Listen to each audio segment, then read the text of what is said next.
Today's topic is polymyositis. इस topic में हम definition, causes, clinical features, diagnostic evaluation, complication and last treatment, हर एक चीज़ को डिटेल में पढ़ेंगे। सो जो वर्ड पॉलीमायोसाइटिस है वो 3 वर्ड से मिलकर बना है। First word poly, poly means many. Second word myo, myo means muscles. And last word, third word itis, itis suffix का मीनिंग होता है इन्फ्लामेशन। जब बहुत सारी मसल्स में इन्फ्लामेशन हो जाए तो उस कंडीशन को हम कहते हैं पॉलीमायोसाइटिस। तो पॉलीमायोसाइटिस बेसिकली क्या हुआ, एक टाइप की इन्फ्लामेटरी मसल्स डिजीज़ है जिसमें बहुत सारी मसल्स में इन्फ्लामेशन हो जाता है और फिर मसल्स में वीकनेस हो जाती है। अब ये मेनली कौन सी मसल्स को अफेक्ट करता है, जो ट्रंक से नियर में मसल्स होती है उन मसल्स को अफेक्ट करता है। ट्रंक मीन्स जो ये बॉडी का जो थोरैसिक पार्ट होता है, थोरैसिक कैविटी वाला जो पार्ट होता है, इस पार्ट के नियर में, क्लोज में जितनी भी मसल्स होती है उन मसल्स में इन्फ्लामेशन होएगा और फिर उसके बाद मसल्स वीक हो जाएंगी और पॉलीमायोसाइटिस की कंडीशन डेवलप होएगी। तो फ्रंट में कौन सी मसल्स होती है, ये थोरैसिक कैविटी के नियर, ये फ्रंट की मसल्स हो गई, लाइक डेल्टोइड मसल्स, नेक की मसल्स, ये अपर थाई की मसल्स, फोर आर्म की मसल्स, ये सब आर्म्स की मसल्स, इन सब मसल्स में इन्फ्लामेशन होएगा, वीकनेस होएगी। बैक में ये सब मसल्स में पॉलीमायोसाइटिस की कंडीशन डेवलप होएगी। सो अब देखते हैं डेफिनेशन। पॉलीमायोसाइटिस एक टाइप की इन्फ्लामेटरी मसल्स डिजीज़ है जिसमें मसल्स में वीकनेस होता है और मेनली कौन सी मसल्स अफेक्ट होती है, जो क्लोजेट रहती है ट्रंक से, जो ट्रंक से नियर होती है। और जब इन सब मसल्स में वीकनेस होएगा तो क्या कंडीशन होएगी, लाइक पेशेंट अगर लॉन्ग टर्म सिटिंग पोजीशन में बैठा है, बहुत देर से पेशेंट बैठा है और जब वो उसको खड़ा होना है, जब वो खड़े होने को ट्राई करेगा तो उनमें मसल में वीकनेस की वजह से बैठकर खड़े होने में उनको दिक्कत होगी, सीढ़ी चढ़ने में दिक्कत होगी, क्योंकि ये सब मसल्स में वीकनेस हो गई है तो उनको सीढ़ी चढ़ने में दिक्कत होगी।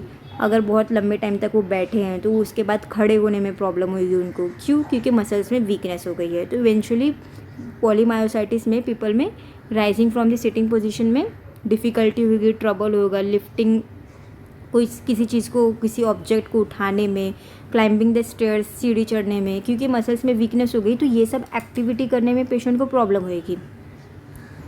सो अब देखते हैं कॉजेज़। जो इस पॉलीमायोसाइटिस का एग्जैक्ट कॉज है वो अननोन है, अभी पता नहीं है, आइडियोपैथिक है, बट ऐसा देखा जाता है कि हेरिडिटरी भी रोल प्ले करता है, मीन्स जेनेटिक रोल भी इसका है कि पेरेंट्स से बच्चों में भी हो सकता है पॉलीमायोसाइटिस की कंडीशन। और ऐसा भी देखा गया है कि जो पॉलीमायोसाइटिस है वो एक तरह से ऑटो इम्यून डिसऑर्डर है। ऑटो इम्यून्स मीन्स बॉडी की सेल्स एंटीबॉडीज़ बनाती है और वो बॉडी की दूसरी सेल्स को अटैक करने लग जाती है। तो पॉलीमायोसाइटिस का एग्जैक्ट कॉज तो अभी नहीं पता, ये एक तरह से आइडियोपैथिक डिजीज़ है।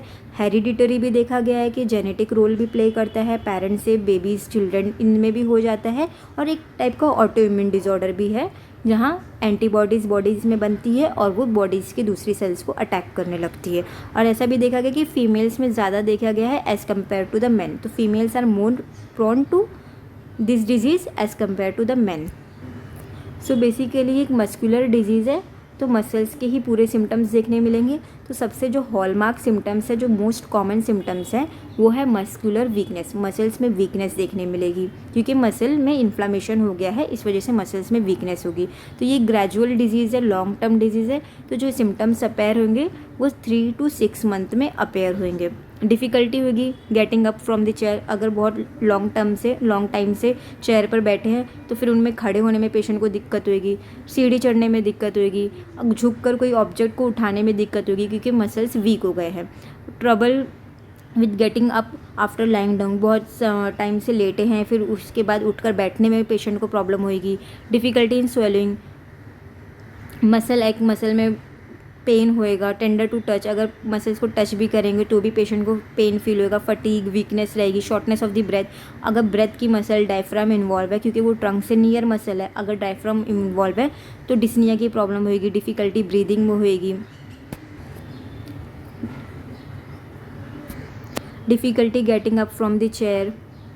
एंड नेक्स्ट है पैच, रेड और वॉयलेट रैशेस मिलेंगे आइज़ के अराउंड, और स्किन में, एल्बोज और नीज़ में रैशेस देखने मिलेंगे, नेक और अपर चेस्ट में भी। लाइक आइज़ के अराउंड हमें रैशेस देखने मिलेंगे। पॉलीमायोसाइटिस में अपर बैक में भी पेशेंट में रैशेस देखने मिलेंगे। ये सिम्टम्स हो गए। फीवर भी देखने मिलेगा। इसके लिए कोई प्रॉपर डायग्नोसिस देखते हैं तो कोई प्रॉपर डायग्नोसिस नहीं होता है, कोई स्पेसिफिक टेस्ट तो नहीं होता है, लेकिन ब्लड टेस्ट में कर सकते हैं। EMG इलेक्ट्रोमायोग्राफी करते हैं, जैसे ECG होता है हार्ट चेक करने के लिए, ब्रेन के लिए EEG होता है, वैसे मसल्स की एक्टिविटीज़, मस्कुलर इलेक्ट्रिकल एक्टिविटी देखने के लिए हम EMG करते हैं। लार्ज मसल्स को देखने के लिए हम MRI करेंगे, मसल्स की बायोप्सी करेंगे, मसल्स का सैंपल लेंगे और इसमें देखेंगे कितना मसल्स इन्फ्लेम्ड है, कितना टिश्यू डैमेज है। ये 4 टेस्ट करेंगे इसमें हम। सबसे पहले तो ब्लड टेस्ट करवाएंगे। EMG में हम electrical activity of muscles check करेंगे। MRI में हम लार्ज मसल्स को देखेंगे और मसल बायोप्सी में मसल्स का सैंपल लेंगे और उसमें चेक करेंगे कि कितना मसल और कितना टिश्यू डैमेज हुआ है, कितना इन्फ्लेमेशन हुआ है। ट्रीटमेंट में स्टेरॉयड देंगे इन्फ्लेमेशन कम करने के लिए, मसल की स्ट्रेंथ को इम्प्रूव करने के लिए, और ड्रग ऐसी देंगे जो इम्यून को सप्रेस करे, क्योंकि ऐसा भी देखा गया कि ये ऑटो इम्यून डिजीज़ है। मीन्स बॉडी की सेल्स ही और एंटीबॉडीज़ बनाती हैं और फिर बॉडी की दूसरी सेल्स को अटैक करती है। तो इम्यूनोसप्रेसेंट ड्रग देंगे कि ऑटो इम्यून डिसऑर्डर की वजह से इम्यून कम हो सके, इम्यूनिटी कम हो सके। फिजियोथेरापी सबसे बेस्ट, मसल्स में स्ट्रेंथ लाने के लिए, मसल को स्ट्रॉन्ग बनाने के लिए हम फिजियोथेरापी करेंगे। कॉम्प्लिकेशन क्या हो सकता है? डिस्फेजिया। डिस्फेजिया क्यों होएगा? स्वॉलोइंग की मसल्स भी अफेक्ट है, उस मसल्स में भी वीकनेस हो गई है तो डिस्फेजिया भी देखने मिलेगा। एस्पिरेशन निमोनिया भी कॉम्प्लिकेशन हो सकता है। ब्रीदिंग प्रॉब्लम, अगर डायफ्राम की मसल्स में इन्फ्लामेशन हो गया और डायफ्राम की मसल्स वीक हो गई है तो ब्रीदिंग की प्रॉब्लम भी होगी, डिस्निया भी देखने मिलेगा। And last, respiratory failure. Patient dyspnea की वजह से रेस्पिरेटरी फेलियर में चला जाएगा।